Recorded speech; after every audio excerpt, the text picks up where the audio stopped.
नमस्कार दोस्तों, B positive के इस अंक में आपका स्वागत है।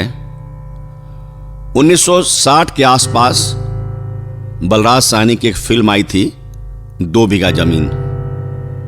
ये उस वक्त का आईना था। इस फिल्म में एक किसान कड़ी मेहनत कर अपना पेट काट कर अपने छोटे भाई को पढ़ाता है, लिखाता है, काबिल बनाता है।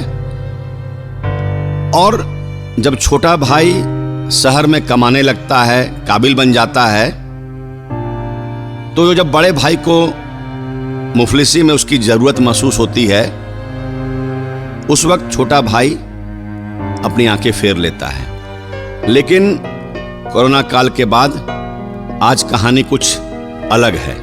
आज शहरों में रहने वाला शहरी भाई 10 बाई 10 के कमरे में 5 लोगों के साथ रहता है, बहुत ही गली जिंदगी जीता है और अपना पेट काट कर मेहनत कर अपने गांव की समृद्धि में, अपने परिवार की समृद्धि के लिए अपना खून पसीना एक कर देता है। लेकिन जब लॉकडाउन के बाद वो घर लौटता है तो वो देखता है कि जिन जड़ों को लेकर उसे अभिमान था, वो जड़ें कहीं न कहीं गुम हो चुकी है। ऐसी ही एक कहानी है राम प्रसाद की। राम प्रसाद उम्र 50 साल, बिहार के सुदूर गांव में रहता था। और राम प्रसाद की कहानी आज से लगभग 25 साल पहले शुरू हुई। 25 साल पहले राम प्रसाद अपने गांव में अपने माता पिता और 3 भाई और 2 बहनों के साथ रहता था। पूरे परिवार के पास कुल जमा 3 बीघा जमीन थी। राम प्रसाद जिस गांव में रहता था, उस पूरे गांव में एक ही पक्का मकान था और राम प्रसाद जो अपने परिवार के साथ मड़ई में रहता था, पक्के मकान के सामने से गुजरता था, हर बार उसे लगता था कि काश कि उसका मकान भी कुछ ऐसा ही होता। गांव में रोजी रोजगार का भाव था और राम प्रसाद ने सूरत का रुख किया। किस्मत से गांव के एक रिश्तेदार ने उसकी नौकरी सूरत में एक फैक्ट्री में लगा दी। आज देखते देखते 25 साल गुजर गए हैं, लेकिन आज 25 वर्षों के बाद भी राम प्रसाद अपनी जड़ों को नहीं भूला है। हर रोज उसे लगता है कि उसकी जड़ें उसके साथ और मजबूत हो रही हैं। इन 25 सालों में राम प्रसाद ने फैक्ट्री में अपने काम को लेकर कड़ी मशक्कत की। ज्यादातर दिनों में 8 घंटे के बदले ओवर टाइम किया। 16 से लेकर 18 घंटे तक की ड्यूटी की। ये ड्यूटी इसलिए उसने की ताकि न सिर्फ उसके परिवार का भरण पोषण हो सके, बल्कि उसके गांव में रहने वाले उसके भाई, उसके परिवार के लोग बेहतर जिंदगी जी सके। वो अपना गांव में पक्का मकान बना सके, जिसका सपना उसने 25 साल पहले देखा था। उसने कड़ी मशक्कत इसलिए की कि वो अपनी बहनों की शादी अच्छे घरों में कर सके।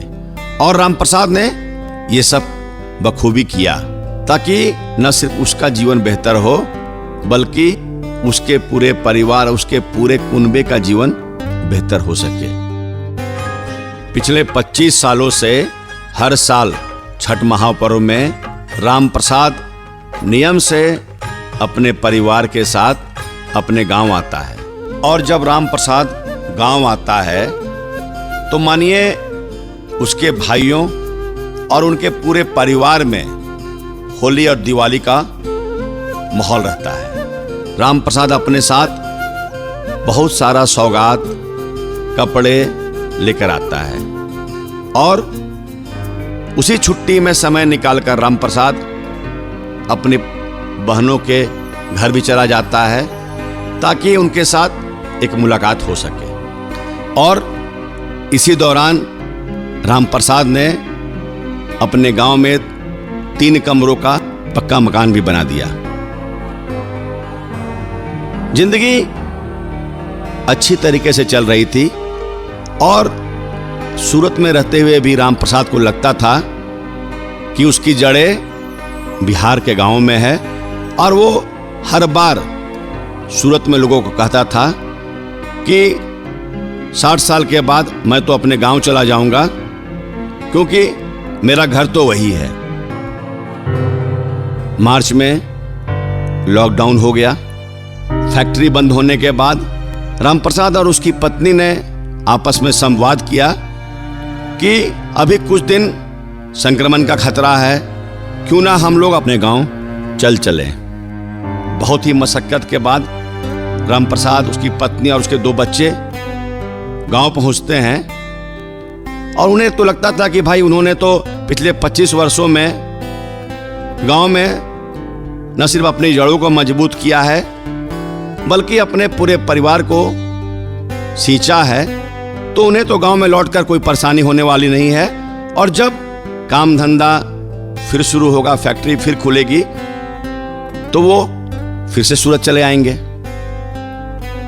राम प्रसाद अपने परिवार के साथ मशक्कत के बाद अपने गांव पहुंचता है। लेकिन जब वो गांव पहुंचता है तो कहानी उलट हो जाती है। राम प्रसाद को उन परिस्थितियों का सामना करना पड़ा जिसकी कल्पना उसने सपने में भी नहीं की थी। राम प्रसाद को ऐसा लगता था कि जब वो गांव जाएगा तो उसके भाई और उनका पूरा परिवार खुले मन से उसका स्वागत करेंगे। लेकिन जब वो गांव पहुंचता है तो उनके भाइयों को लगता है कि क्या राम प्रसाद अब यहीं रहेगा? कहीं राम प्रसाद गांव में रहकर हिस्सा तो नहीं मांगेगा।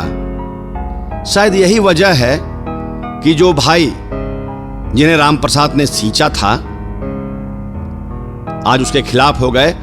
और दुखद स्थिति यह हुई, जिस घर को राम प्रसाद ने बहुत ही अरमान मेहनत से बनाया था, उसी घर में राम प्रसाद को एक कमरा नसीब नहीं हुआ।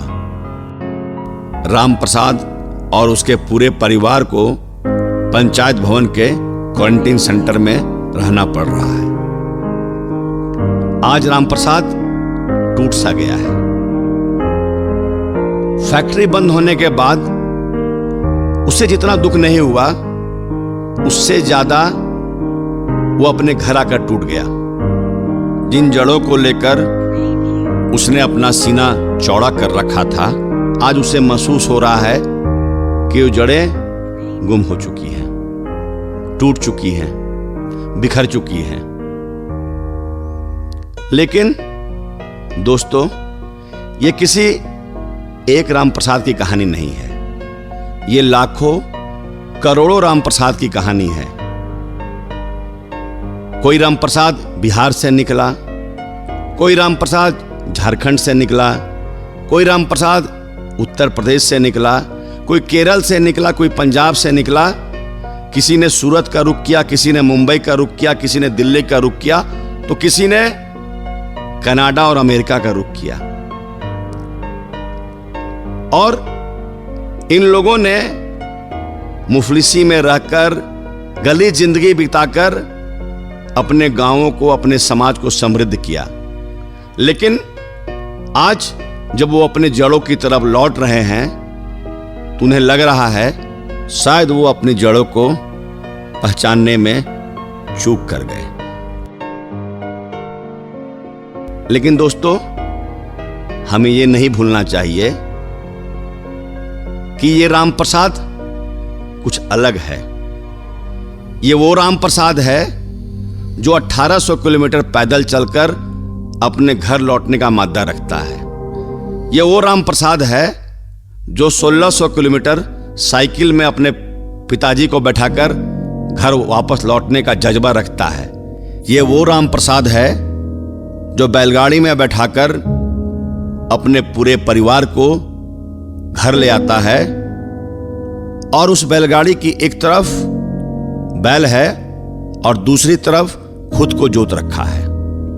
दोस्तों, इस राम प्रसाद को कमजोर नहीं आंकें। यह राम प्रसाद गांव के शून्य से निकलकर सपनों की उड़ान भर सकता है।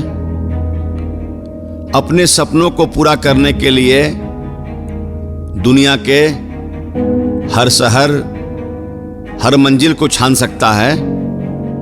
तो तय मानिए कि राम प्रसाद फिर उठेगा और सफलता की नई इबारत लिखेगा।